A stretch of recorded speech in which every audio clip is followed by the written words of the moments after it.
മൂന്നാറിലേക്ക് വരും. സമുദ്രനിരപ്പിൽ നിന്ന് 1800 മീറ്റർ ഉയരത്തിലുള്ള ടാറ്റയുടെ കണ്ണൻദേവൻ തേയിലത്തോട്ടത്തിൻ്റെ സൗന്ദര്യം ആസ്വദിക്കും. അത് നല്ല ബ്യൂട്ടിഫുൾ ആയിട്ടുള്ള നമ്മൾ രാവിലെ കുടിക്കുന്ന ചായ ടാറ്റയുടെ കണ്ണൻദേവൻ ഇതുപോലെ ഉയരത്തിൽ 1800 മീറ്റർ ഉയരത്തിൽ ഏറ്റവും ഉയരത്തിൽ വളരുന്ന തേയിലത്തോട്ടങ്ങളാണ് കണ്ണൻദേവൻ തേയില. ഈ കാണുന്നതാണ്. നമുക്ക് ഈ വീഡിയോ സ്കിപ്പ് ചെയ്യാതെ മൂന്നാറിനെ കുറിച്ചൊന്ന് ഒരു ചെറിയ വിവരണം നൽകുന്നുണ്ട്. എല്ലാവരും ഒന്ന് സ്കിപ്പ് ചെയ്യാതെ കാണുക, എല്ലാവരും സബ്സ്ക്രൈബ് ചെയ്യുക. ഇപ്പം ഈ മൂന്നാർ ടൗൺ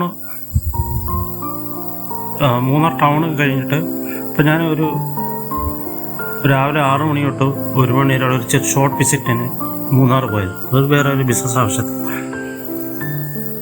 അപ്പം ടാറ്റയുടെ കണ്ണൻദേവൻ്റെ ഇത് മൂന്നാർ ടൗണിൽ നിന്ന് മാട്ടുപ്പെട്ടി പോകുന്ന വഴിക്കാണ് ടാറ്റയുടെ കണ്ണൻദേവൻ കുന്നുകൾ വരുന്നത്. മാട്ടുപ്പെട്ടി പോകുന്നക്ക് മുന്നെയാണ് ടാറ്റയുടെ കണ്ണൻദേവൻ കമ്പനി. അപ്പം ഒരു കമ്പനി അവിടെ ഒരു വിസിറ്റിന് പോയതാണ്. ചൊവ്വ മുതൽ ശനി വരെയാണ് പൊതുജനങ്ങൾക്ക് അവിടെ പ്രവേശനമുള്ളത്. അതിനകത്ത് ഈ ഫാക്ടറി വർക്ക് ചെയ്യുന്നൊക്കെ എല്ലാവർക്കും കാണാൻ പറ്റും. 100 രൂപ ടിക്കറ്റ് എടുത്തായിരുന്നു. പിന്നെ അതിനുശേഷം ഞാൻ ഈ കണ്ണൻദേവൻ ഇപ്പോൾ ബ്രാൻഡിലാണ് ഇറക്കുന്നത്. പണ്ട് ബ്രിട്ടീഷുകാരാണ് തേയില വെച്ച് പിടിപ്പിച്ച് ഇത്രയും അത് ടാറ്റ പിന്നെ വാങ്ങിയതാണ്. ഏക്കർ കണക്കിന് തേയിലത്തോട്ടങ്ങൾ നടുക്കാണ് ഈ കമ്പനിയുള്ളത്. അപ്പോൾ അതിനുശേഷം ഞാൻ ഈ തേയിലത്തോട്ടത്തിൻ്റെ പുറകു ഭാഗം ഇടുക്കി ജില്ലയുടെ പ്രത്യേകത വലിയ കുന്നുകളാണ്. 26 ഡിഗ്രിയാണ് ടെമ്പറേച്ചർ വരുന്നത്. ഈ ഫാക്ടറിയുടെ പുറകിലുള്ള തേയില കുന്നുകളാണ് ഈ കാണുന്നത്. അത് വളരെ ബ്യൂട്ടിഫുള്ളായിട്ട് നല്ല മഞ്ഞ് വന്ന് തേയിലത്തോട്ടത്തിൽ മുങ്ങി നിൽക്കുമ്പോൾ മനോഹാരിത. തിരിച്ച് ഞാനൊരു ജീപ്പിലാണ് മൂന്നാർ ടൗണിലേക്ക് വന്നത്. പിന്നെ ജീപ്പിൽ വെച്ചാണ് ഞാൻ ബാക്കി മൂന്നാർ ടൗണിലേക്ക് തിരിച്ചു വരുമ്പോഴുള്ള ഫോട്ടോ. നല്ല ബ്യൂട്ടിഫുൾ ആയിട്ടുള്ള ഫോട്ടോയാണ്. അത് നല്ല മനോഹാരിത. തേയില തോട്ടങ്ങളിൽ തേയില നിറഞ്ഞു നിൽക്കുന്നത്, തേയില കുന്നുകൾ അത് വളരെ ബ്യൂട്ടിഫുള്ളായിട്ടുള്ള മഞ്ഞ് പൊതിഞ്ഞത്. ഇനി 5:30 6 മണിക്കൊക്കെ ഇപ്പം ഏത് സമയത്തും കാലാവസ്ഥ അനുസരിച്ച് പകൽ സമയത്ത് പോലും മഞ്ഞ് പൊതിഞ്ഞ് നിൽക്കും. നല്ല തണുത്ത കാലാവസ്ഥയാണ്. ഈ യൂറോപ്യൻ കൺട്രീസിലൊക്കെ പോകുന്നത് അതേപോലെ. അപ്പം ഈ ടാറ്റ കണ്ണൻദേവൻ്റെ തേയിലയ്ക്ക് അപ്പുറം മാട്ടുപ്പെട്ടി ഡാമുണ്ട്. അവിടെ ഇക്കോ പോയിൻ്റ് എന്ന് പറയുന്ന സ്ഥലമുണ്ട്. ഇക്കോ പോയിൻ്റ് എന്ന് പറയുന്നത് നമ്മളെന്തെങ്കിലും പറഞ്ഞാൽ അത് തന്നെ തിരിച്ചു വയ്ക്കും. ആ സ്ഥലത്തിൻ്റെ ഒരു പ്രത്യേകതയുള്ളത്.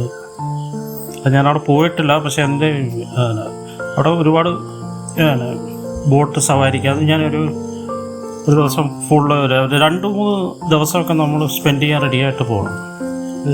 ഷോർട്ട് വിസിറ്റിന് ഇത് നടന്നു. അപ്പോൾ ബോട്ട് സവാരിയുണ്ട്. പോകുന്ന വഴിക്ക് മാട്ടുപ്പെട്ടി പോകുന്ന വഴിക്ക് റോസ് ഗാർഡൻ ഉണ്ട്. വളരെ beautiful rose garden, botanical garden. പിന്നെ കാന്തല്ലൂർ, മറയൂർ 40 കിലോമീറ്റർ 35-40 കിലോമീറ്റർ ഉണ്ട്. മറയൂർ ചന്ദനക്കാടുകളൊക്കെ കാണാൻ പറ്റും. പക്ഷേ ചന്ദനക്കാടുകളിൽ കൂടെ നമ്മൾ സ്വന്തം വണ്ടി ഡ്രൈവ് ചെയ്ത് പോകുമ്പോൾ അവിടെ നിർത്താൻ പാടില്ല. നിർത്തിക്കഴിഞ്ഞാൽ അത് ഫൈൻ അടിക്കും, അത് കേസാവും. ഈ ഒരുപാട് വിലയുള്ള ചന്ദനക്കാടുകളിലൊക്കെ നമുക്ക് കാണാൻ പറ്റും. ഒരു 3 ദിവസം പ്ലാൻ ചെയ്തൊക്കെ പോകണം. പിന്നെ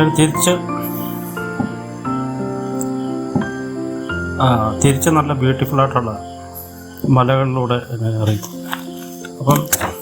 അപ്പം ഞാൻ ഇറങ്ങി മൂന്നാർ ടൗണിലേക്ക് തിരിച്ച് വരികയാണ്.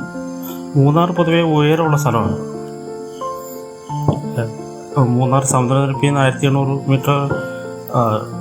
ഈ മൂന്നാർ തിരുവനന്തപുരത്ത് നിന്ന് പോകുമ്പം, കേരളത്തിൽ നിന്ന് പോകുമ്പം മൂവാറ്റുപുഴ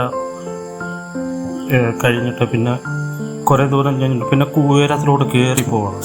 ഈ കാണുന്ന ഒരു കുതിര സവാരി. അവിടെ നമുക്ക് മൂന്നാർ കുതിര പുറത്ത് കാണണമെന്നുണ്ടെങ്കിൽ അതിന് പ്രത്യേകം പൈസ കൊടുത്താൽ പ്രത്യേകം കുതിരയിലേക്ക് മുകളിൽ കയറ്റി കുതിര സവാരി നടത്താൻ പറ്റും. അത് ഞാൻ പോകുന്ന വഴി കണ്ടതാണ്. പിന്നെ ഹെയർ പിൻ വളവുകൾ ഒരുപാടുണ്ട്. അപ്പം ഇപ്പോൾ ഈ വളഞ്ഞ് വരുന്നത് ഈ ഹെയർ പിൻ വളവാണ്. എന്നുവെച്ചാൽ ഒരു കുന്ന് നേരെ കയറാൻ പറ്റുന്നത് വളഞ്ഞാണ് വരുന്നത്. അപ്പോൾ ഈ ഹെയർ പിൻ വളവുകളാണ് ഈ കാണുന്നത്.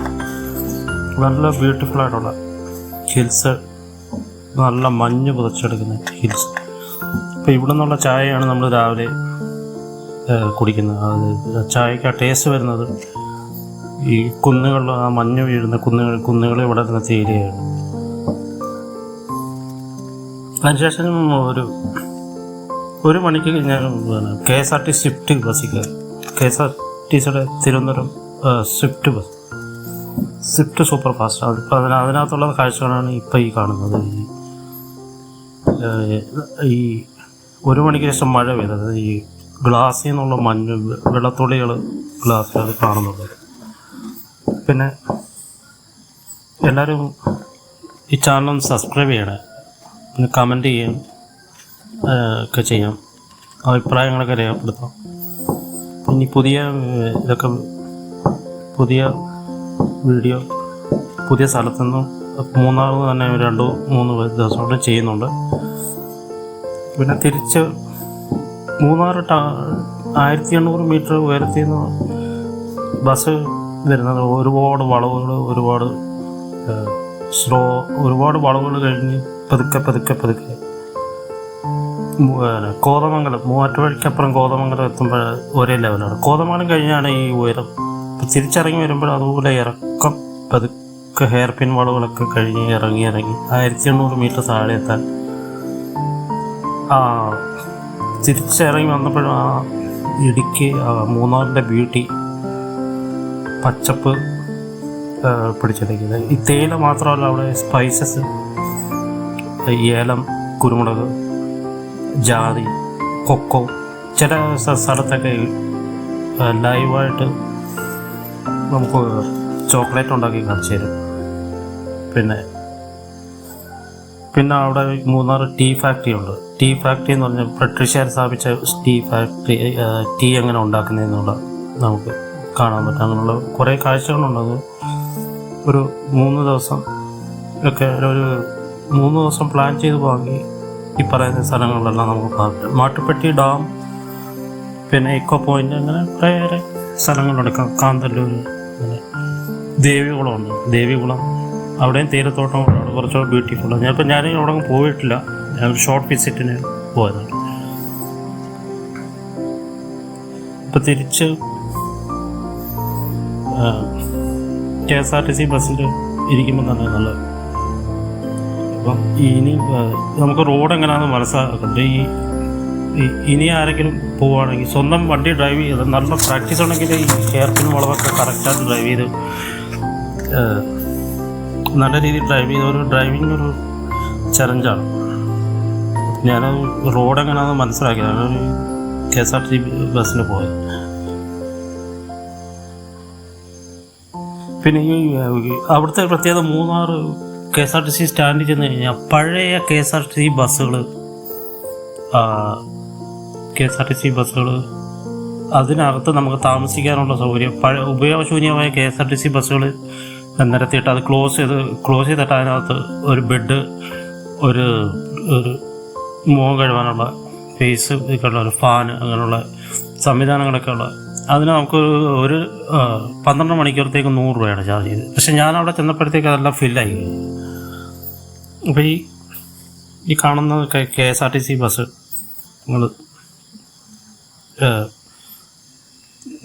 100 രൂപയ്ക്ക് ചെയ്തു. അപ്പോൾ എല്ലാവരും ഒന്ന് സബ്സ്ക്രൈബ് ചെയ്യുക. പുതിയ ഇനിയും വരുന്നതായിരുന്നു. Thank you for watching.